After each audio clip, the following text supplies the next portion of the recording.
Hello there, guys. So basically, this is just a reaction to yesterday's meeting between Donald Trump and Cyril Ramaphosa about the white genocide, the white Afrikaner farmers genocide. So I basically want to focus on one individual on the team of Ramaphosa, which was John Steenhuisen, the Minister of Agriculture, a very important sector.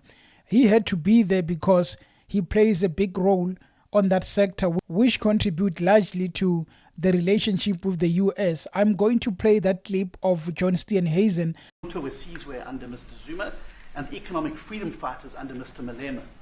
Now, the reason that my party, the Democratic Alliance, which has been an opposition party for over 30 years, chose to join hands with Mr. Ramaphosa's party was precisely to keep those people out of power.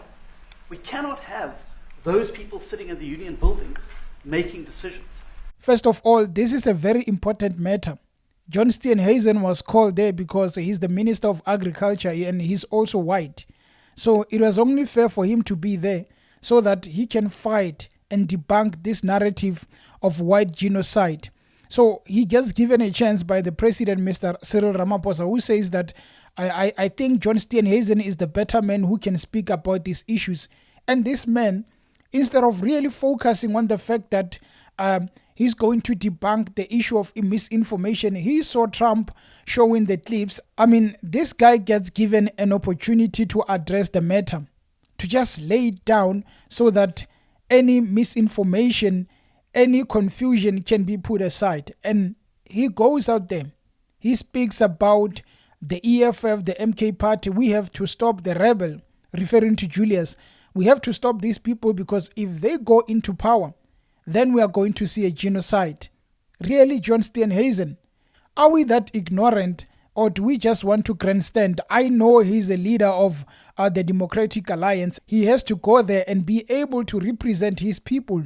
The voters are white people, Afrikaners, black people who align with their message. So if he goes to Trump and say, well, there is not really a genocide, but what we have is crime, like what Johan Rupert said. And actually, Johan Rupert embarrassed John Steenhuisen by saying, you live in the Western Cape and you are running that province. That province has a lot of gang-related crime. And the number of murders is like 50 murders in a week. Each and every week you have 50 people murdered.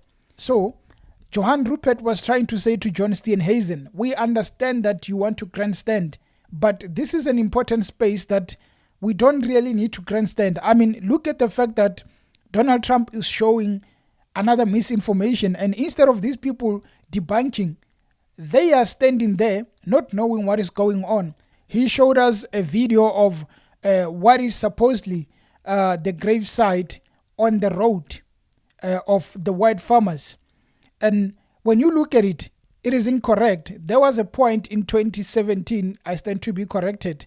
There was a point when white farmers protested against the killings. So they went there and they erected all these crosses along the road, showing that this is a protest against the so-called white farm murders. So they were showing it, and there was a video showing all these crosses representing the murders. So basically, that was not the place where people were murdered. It was just them demonstrating.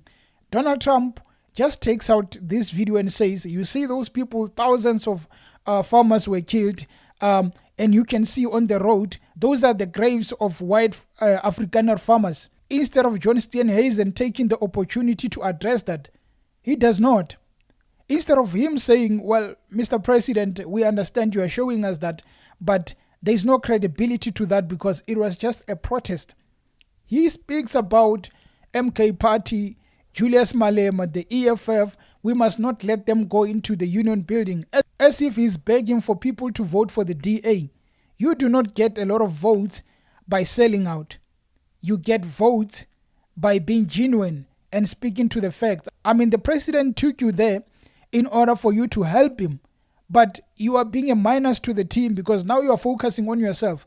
You look at it and you argue. I mean, there are people who can argue about it and say, well, you just hate Steenhuisen or the DA. In fact, that man really did a good job. If John Steenhuisen did a good job, Why did Johan Rupert then rise up and say Steenhuisen knows that he's a leader of a party that is governing Western Cape, and there are a lot of matters as compared to the farm matters? If John Steenhuisen was telling the truth, Johan Rupert, the richest man, he's not scared of anything. He would have not came and countered what Steenhuisen said.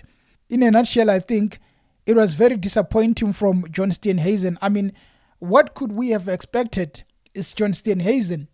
But for him to be taken to that stage, international stage, and instead of really helping the GNU, the man is speaking about the DA as if he got a mandate from his party to say, you're going there.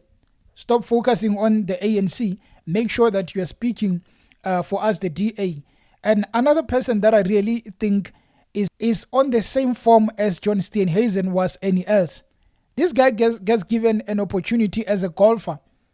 One of the things that he says is that two wrongs cannot make a right.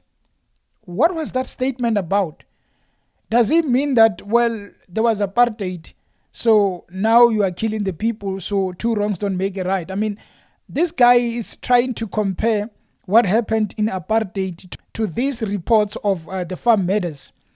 I think there needs to be done a proper investigation on the farm matters, and also after doing that, South Africa really needs to work on combating crime. That is the only way to fight it. Black, white, colored, Indians, all other nationalities. There needs to be driven a message by Ramaphosa and his team to work together, to love one another, really to put away the differences and work on rebuilding the country. The only way for this country to go forward is not because we are getting funding from America. It's not because of the businesses. It's because of coming together. Nelson Mandela tried it. We really tried so well to come together. The only time that we can see that people are not divided is through sports. That is what Nelson Mandela used. We need to come with another mechanism of working together, of being one nation. This thing of white and black Afrikaners, it is not going to build us.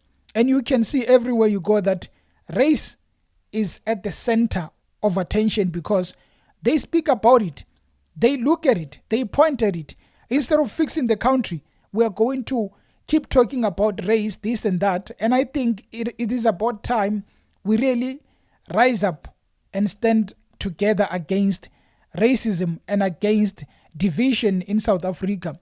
But how are we going to do it with leaders like John Steenhuisen, who are really going to be focusing on their parties when the matters are not about politics, are not about which party you lead?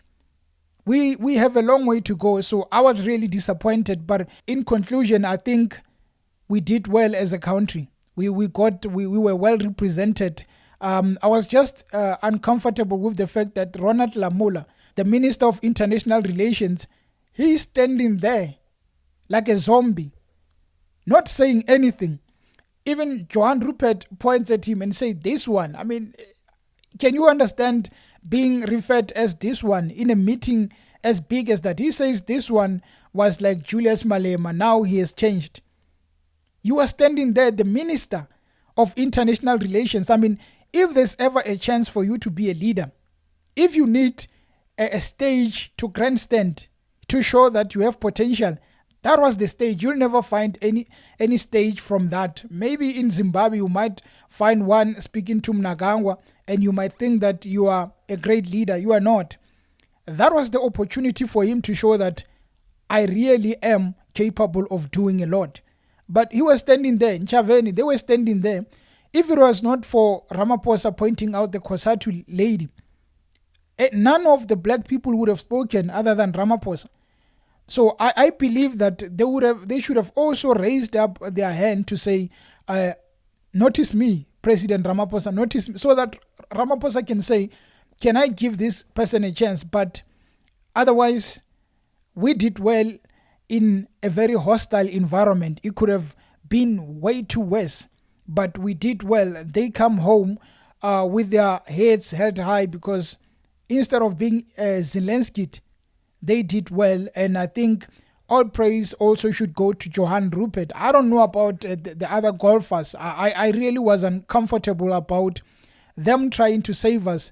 And by saving us, they focused more on the Afrikaners than the nation.